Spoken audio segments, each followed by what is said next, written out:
Silakan Halim. Iya, selamat malam, Iya, Kak Elia. silakan Pak, mau tanya apa Pak? Iya, Kak. Saya ini ingin menanyakan, Kak. Hmm? Iya. Apa itu? Lukas 23 ayat 32. Iya, Apa? sampai ke 43. Di situ ada dua orang penjahat ya. Ada orang penjahat dihukum mati bersama dengan dia, yaitu Yesus. Yang saya tanyakan, Kak, kenapa kedua orang itu dicap penjahat, sementara Yesus itu dicap bukan penjahat. Kalau kita baca di situ kan hukuman. Salib itu adalah bentuk hukuman bagi para penjahat gitu. Ya. Iya, terus kalau Yesus itu didoktrin sebagai penyaliban Yesus adalah sebuah penebusan dosa, maka kedua orang ini menebus dosa siapa, Kak? Silakan. Masalahnya masalahnya Yesus berdosa nggak? Iya, kalau di kitab Kakak, Yesus tidak berdosa, tapi tolong tunjukkan bahwa di sini, Kak, ya saya yang bacakan. di sebelah Yesus itu berdosa nggak? Iya. Oke. Entar dulu, Kak. Di sini cuman dicap penjahat, tapi tolong Kakak tunjukkan kejahatan apa yang dilakukan kedua orang ini. Oh, kita nggak perlu menunjukkan itu. Kita lihat pengakuan orang berdua ini aja. Kita lihat ayat yang ke 40-41. Tetapi yang seorang menegur dia, katanya, tidakkah engkau takut juga tidak kepada Allah, sedang engkau menerima hukuman yang sama? Kita memang selayaknya dihukum sebab kita menerima balasan yang setimpal dengan perbuatan kita. Tetapi orang ini, Yesus, tidak berbuat sesuatu yang salah. Jadi orang yang tersalib ini, yang dua orang di sebelah Yesus, itu mengaku Yesus tidak bersalah. Jadi dia bilang ke temannya yang di sebelah kiri, kenapa kamu mengejek dia yang di tengah? Mengapa kamu mengejek Yesus yang tersalib itu? Kita berdua tersalib. Itu memang layak karena kita berbuat sesuatu yang jahat. Tapi dia yang di tengah-tengah ini, dia nggak berbuat salah loh. Nah, penebus manusia dari dosa hanyalah orang yang tidak bersalah. Masalahnya, yang dua itu mengaku sendiri bahwa mereka bersalah. Karena dosa, bentar dulu. Dosa adalah hutang di hadapan Allah. Jadi orang yang bisa melunasi hutang hanyalah orang yang tidak punya hutang. Nah, kedua orang yang di sebelah kanan kiri Yesus mengakui bahwa mereka berdosa, artinya mereka berhutang. Maka mereka tidak bisa membayar utang orang lain sedangkan mereka sendiri berhutang. Nah, Yesus menurut kesaksian dua orang ini, dia tidak berbuat salah loh. Tapi dia, yang artinya dia tidak punya dosa, maka dia tidak punya hutang. Tapi dia tetap mati untuk membayarkan hutang-hutang mereka yang berdosa itu. Jadi mengapa yang dua ini tidak disebut Mesias? Mengapa yang dua ini tidak disebut Juru Selamat? Selain daripada mereka memang berdosa dan layak menerima itu, tapi yang berikutnya, mereka ini tidak menggenapi nubuatan para nabi. Yang dimaksudkan oleh Yesaya itu, Yesaya bilang apa? Nanti Mesias itu akan diletakkan di antara dua orang penjahat dalam Yesaya 53. Yang diletakkan di antara dua orang penjahat siapa? Yesus kan? Kalau di sebelah kiri dan kanan, enggak di tengah dong. Sedangkan Yesaya bilang apa? Hamba Tuhan yang menderita itu, 750 tahun ke depan, hamba Tuhan yang akan datang itu, Mesias yang akan datang itu, akan menderita di antara dua orang penjahat. Yesus di tengah-tengah, bukan kanan dan kiri. Jadi kenapa bukan di kanan dan kiri? Karena bukan mereka yang dimaksud Yesaya. Yang Yesaya bilang yang di tengah-tengah loh manusia, bukan yang di kanan kiri. Itu yang kedua. Yang berikutnya, Mika mengatakan dia lahirnya di kandang domba. Yang di kanan kiri lahirnya di mana? Ada yang tahu, bukan di kandang domba. Lalu Allah kepada Adam dan Hawa bilang apa? Nanti Mesias itu yang akan datang itu keturunan perempuan. Nah, yang keturunan perempuan siapa? Tanpa perkawinan laki-laki dan perempuan. Yesus kan, yang di tengah-tengah. Lalu yang paling uniknya Daud dalam Mazmur 22. 1000 tahun sebelum penyalipan Daud bilang apa? Nanti Mesias yang akan datang itu, ketika tangan dan kakinya tersalib, dia akan berseru, Eli Eli lama sabahtani. Yang berseru Eli Eli lama sabahtani Yesus atau salah satu di antara kedua orang ini kanan kiri? Hanya Yesus kan. Jadi ya memang dialah Mesias itu.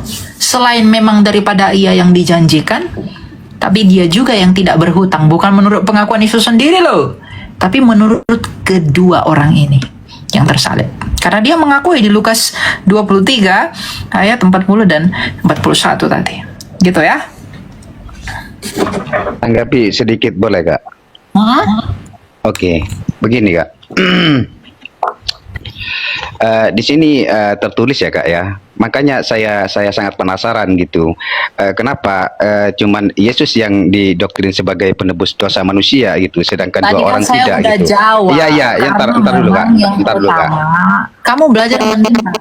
Iya ya Kak, ya Kak. Yang pertama, Ini karena memang dia yang menggenapi nubuatan para nabi, lalu yang berikutnya hanya dia yang tidak berdosa. iya. Begini Kak, kalau saya baca di sini, malah justru kejahatan Yesus inilah kejahatan yang sangat apa namanya besar kepada orang Romawi. Karena apa? Dia adalah mengaku sebagai raja orang Yahudi. Maka disinilah kejahatan yang terbesar. Makanya dia dianggap penjahat. Kenapa orang Kristen itu mendoktrin penjahat sebagai menebus dosa, Kak? Kalau di sini saya baca, jika kamu orang Yahudi, inilah raja orang Yahudi. Kalau dibaca di ayat sampai ayat 43, Kak ya. 23, 32 sampai 43 gitu ya. Jadi yang serius di sini adalah dia mengaku orang raja Yahudi sampai dia dimahkotai duri di kepalanya begitu. Kalau saya amati, justru Yesus inilah penjahat yang sesungguhnya kepada orang Romawi sehingga dia disalib gitu. Kenapa didoktrin menebus dosa sementara duanya tidak menebus dosa? Terus saya amati ya, tidak ada di dalam Alkitab bahwa orang yang dituduh kamu bersalah makanya dengan perbuatanmu. Saya baca semua Alkitab, tidak ada kesalahan. Di mana kesalahan dua orang ini sebagai penjahat? Kok tiba ditulis di situ sebagai penjahat? Begitu. Ya, silakan saudara. Iya kan mereka mengakui mereka berdosa. Kita layak dihukum menerima ini semua, tapi dia tidak. Kan penjahat itu yang ngakui sendiri. Lalu kalau kamu bilang bahwa Yesus ketika mengaku sebagai raja orang Yahudi, kemudian dia menjadi berdosa di situ. Yesus itu disalib karena ketidaksukaan oleh orang Yahudi, maka dia digiring kepada orang Roma. Lagi pula yang mengeluh-elukan Yesus sebagai raja bukan dirinya sendiri. Ketika Minggu Palma, ketika dia naik ke keledai, siapa yang berseru, Hosana bagi anak Daud, diberkatilah dia dalam nama Tuhan, inilah raja kita. Dalam Markus 11, itu siapa?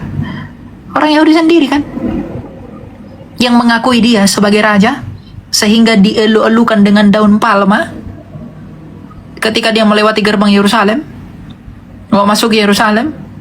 Jadi enggak Yesus yang ngaku-ngaku, orang yang mengangkat dia sebagai raja. Bahkan ketika orang ingin membuat dia sebagai Mesias pada waktu itu, seperti Mesias yang diinginkan oleh Israel, Tuhan Yesus menghilang begitu aja. Karena dia memang bukan Mesias seperti yang dianggap di dunia.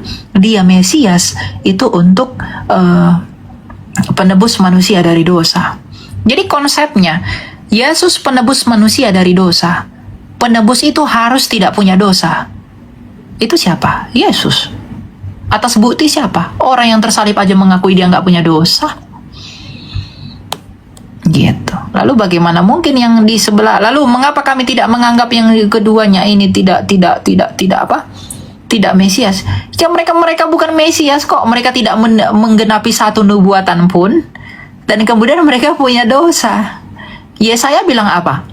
Nanti Mesias kita tuh tidak berdosa dalam Yesaya 53. Siapa yang nggak berdosa? Hanya Yesus.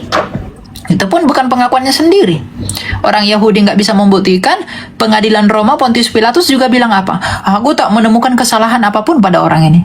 Kalau kamu bilang menurut saya Yesus adalah penjahat terbesar, itu menurutmu. Menurut Pontius Pilatus dia tidak bersalah. Tapi Ini karena menurut tulisan ini, Kak. Bukan menurut saya. Enggak. Saya Menurut enggak butuh tulisan ini, tafsiranmu. Saya enggak butuh iya. tafsiranmu.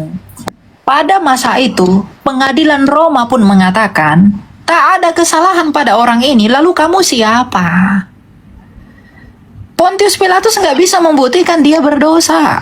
Tetapi Justru karena- pengadilan Romawi ini yang memutuskan Yesus adalah penjahat, Kak. di mana dalilnya dia penjahat? Ya di sini. Di mana? Ayat yang mana? Coba. Iya, di sini, Kak, ya. Dan Ayat ada yang juga keberapa? digiring dua orang lain. Ya ayat ini sampai ayat Ayat yang 23 keberapa? sampai 32 sampai ayat 443 di situ. Coba baca. Kalau kita dan ada juga digiring dua orang lain yaitu dua penjahat untuk Enggak, dihukum mati itu bersama-sama enggak dengan nyambung. dia. Sekarang, tunjukkan Iya, ntar kepada dulu. saya. Iya. Coba tunjukkan Kalau- kepada saya di mana orang-orang itu menganggap Yesus bersalah. Coba tunjukkan ayatnya. Saya Loh, punya di ayat. sini kan sudah jelas, Kak. Saya punya ayat dalam Lukas 23 ayat 15. Herodes bilang apa? Sesungguhnya tidak ada suatu apapun yang dilakukannya yang setimpal dengan hukuman mati. Herodes bilang begitu loh. Ya setimpal lah, Kak. Setimpal kalau mengaku dia sebagai pemberontak. Itu kan menurut Ya, di sini kan mengaku orang raja Yahudi, Kak. begini. Itu kan menurutmu. Menurut Herodes begitu enggak? Enggak menurut ini, Kak. Makanya di sini orang Udah, kamu pulang aja ke rumahmu. Kalau menurutmu dan hanya menurutmu saja, ya itu enggak ada gunanya. Nah, inilah kualitas kalian ngeyel terus kan, menafsirkan menurut kemauan sendiri. Makanya enggak heran ajaranmu ngaco. Herodes bilang berkata apa? Nih ya, kita lihat ayat 14 ya. Lalu Pilatus mengumpulkan imam-imam kepala dan pemimpin serta rakyat dan berkata kepada mereka, "Kamu telah membawa orang ini kepadaku sebagai orang yang menyesatkan rakyat.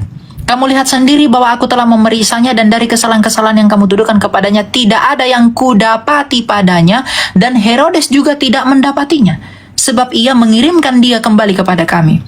Sesungguhnya tidak ada suatu apapun yang dilakukannya yang setimpal dengan hukuman mati." Itu pengakuan Pilatus, pengakuan Herodes yang mengatakan Yesus tidak bersalah.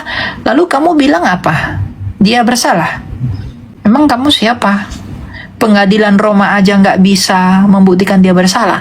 Tapi karena politik pada masa itu, untuk mencegah perpecahan orang Yahudi, maka Pilatus mengikuti keinginan mahkamah agamanya Sanhedrin orang Yahudi untuk menyalibkan Yesus. Gitu loh. Jadi kalau kamu mendapatkan pendapatmu tanpa data, ya gitulah ya Pak ya, miris. Kekristenan tuh kaya dengan data. Kalau hanya asumsi doang mah ya dongeng juga bisa Pak. Tapi masalahnya kekristenan bukan dongeng.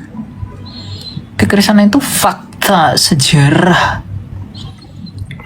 Tuh ya.